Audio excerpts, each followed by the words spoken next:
Good morning students, I am your teacher here and today our lecture is about English. In this lecture we will continue our reading portion of the chapter number 2, that is the kindness has its own reward. कि जो हमारी दयालुता होती है वो हमारे लिए एक खुद ही रिवार्ड होती है, या जो हम जिसके लिए हम काइंड होते हैं वो हमारा एक खुद में खुद ही हमारा वो जो नेचर होता है वो क्या होता है, एक रिवार्ड होता है. ओके, सो हमने तब तक यहाँ रिक्वेस्टेड फॉर पीपल तक पढ़ा था.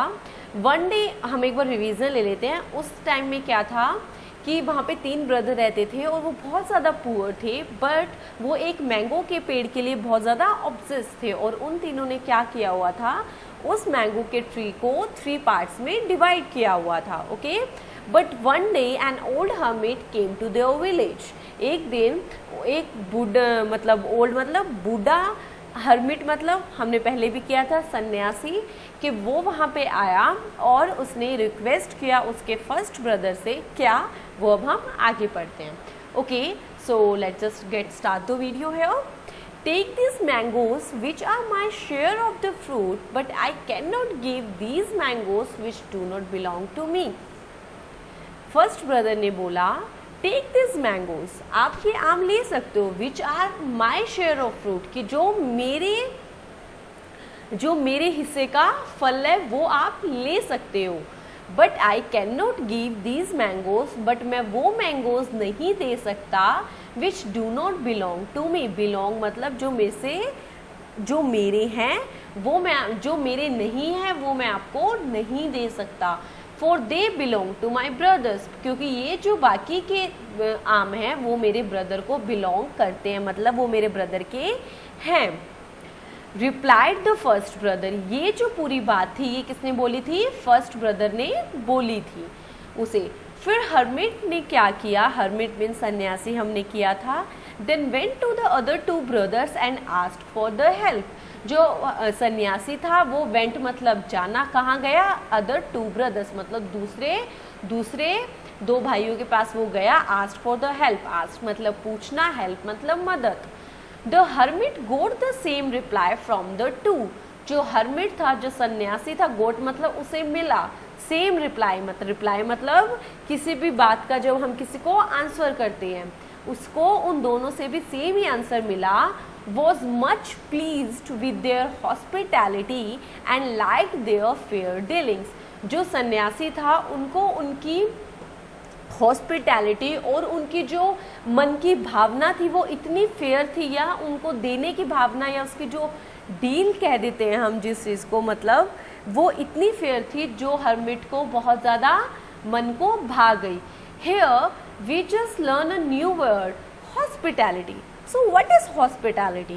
Hospitality means जब हम बोलते हैं कि हॉस्पिटल से इस चीज़ का जनरली कोई रिलेशन नहीं है, बट हॉस्पिटैलिटी का मीन्स क्या हुआ, looking after guest and being friendly with them.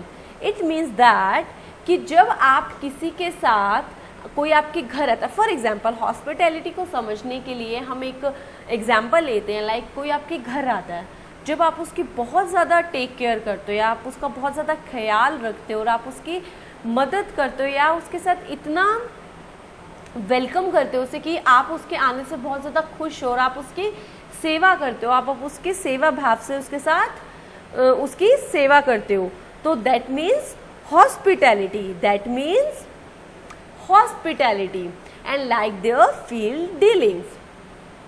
Okay, किसी की तरफ हम बोल देते हैं कि आतिथ्य, हिंदी में हम क्या वर्ड यूज करेंगे हॉस्पिटैलिटी के लिए, आतिथ्य, कि हम बोलते हैं ना अतिथि देवो भव. तो उसका क्या मतलब होता है कि जो अतिथि होते हैं वो हमारे लिए सब कुछ होते हैं और हम उनका इतने अच्छे से सत्कार करते हैं कि उनकी जो सेवा भावना होती है उस चीज़ को हम क्या बोलते हैं, हॉस्पिटैलिटी.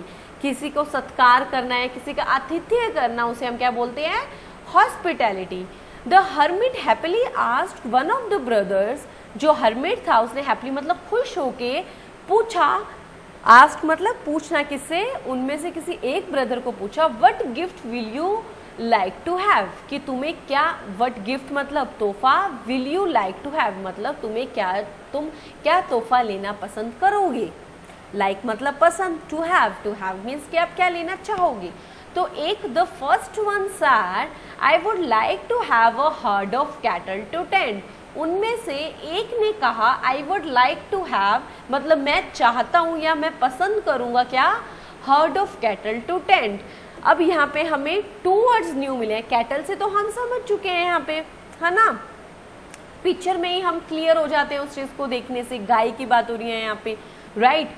हर्ड का मतलब क्या था, herd of cattle to tend, herd मतलब झुंड, हर्ड का मतलब क्या आएगा यहाँ पे, झुंड की मतलब झुंड है यहाँ पे। वो क्या चाहता है, मैं कैटल्स का झुंड चाहता हूँ टू टेंड, टेंड मतलब मैनेज करना या रन करना। हम क्या बोलेंगे, वो क्या चाहता था, वो एक गाय का झुंड चाहता था जिसे वो पाल सके या उसे रन कर सके या अपना बिजनेस को मैनेज कर सके, उनका दूध बेच सके और ताकि वो आगे व्यापार कर सके, मतलब आगे अपना बिजनेस कर सके। Okay, for the next stanza we are having the last stanza on the page number 10, that is the hermit took him to a meadow where a number of cows and buffaloes were grazing। जो hermit था वो कहाँ लेके गया, उसे meadow में लेके गया जहाँ पे number of cows and the buffaloes were grazing, जहाँ पे नंबर ऑफ काउस मतलब बहुत सारी काउस और बफेलोज क्या कर रही थी, ग्रेज कर रही थी। अब इस स्टेंजा, लास्ट स्टेंजा के अंदर भी हमारे पास 2 न्यू वर्ड्स हैं। The first one is meadow. Meadow है मीन घास का मैदान। जब हम बोलते हैं कि किसी घास के मैदान में, हम जनरली देखते हैं कि हम बोलते हैं कि भैंसों को चराने लेके जा रहे हैं या हम किसी काऊ को चराने लेके जा रहे हैं, तो कहाँ लेके जाते हैं हम, घास के मैदान को, तो हम उसे इंग्लिश में क्या कहेंगे, मेडो।